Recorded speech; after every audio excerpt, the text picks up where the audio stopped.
Ang intense ng mga kaganapan ngayon sa abot kamay na pangarap sapagkat ikakagulat ni Eric ang sasabihin sa kanya ng anak niyang si Justin.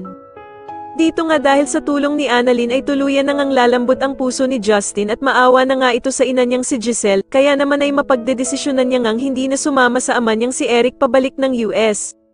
Samantala matapos ngang magbigay ng regalo na kwintas itong si Doc Lynn kay Annalyn, ay hindi naman magpapatalo itong si Harry at magbibigay nga din ito ng regalo kay Annalyn.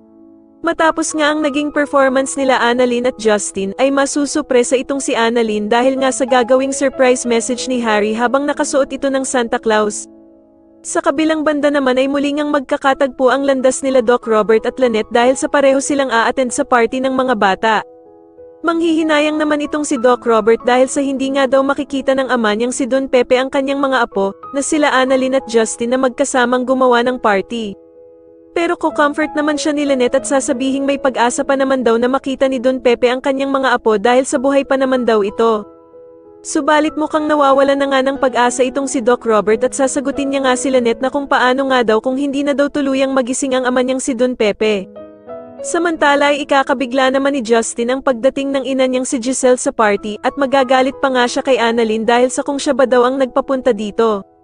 Sasagutin naman siya ni Annalyn na gusto lang naman daw sana niyang magkausap silang dalawang mag-ina.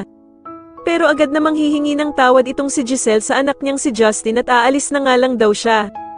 At dito nga habang papaalis si Giselle ay agad naman siyang pipigilan ni Justin at mukhang lalambot na nga ng tuluyan ang puso nito. Sa tingin nyo dito na nga kaya tuluyang magkaayos ang mag-inang sila Giselle at Justin, mas lalo na nga talagang nagiging exciting ang mga susunod na kaganapan kaya naman ay mas lalo pa nating abangan ang mas lalong gumigandang abot kamay na pangarap. Maraming salamat po sa inyong panonood at sana po ay masubscribe nyo ako. Maraming salamat po.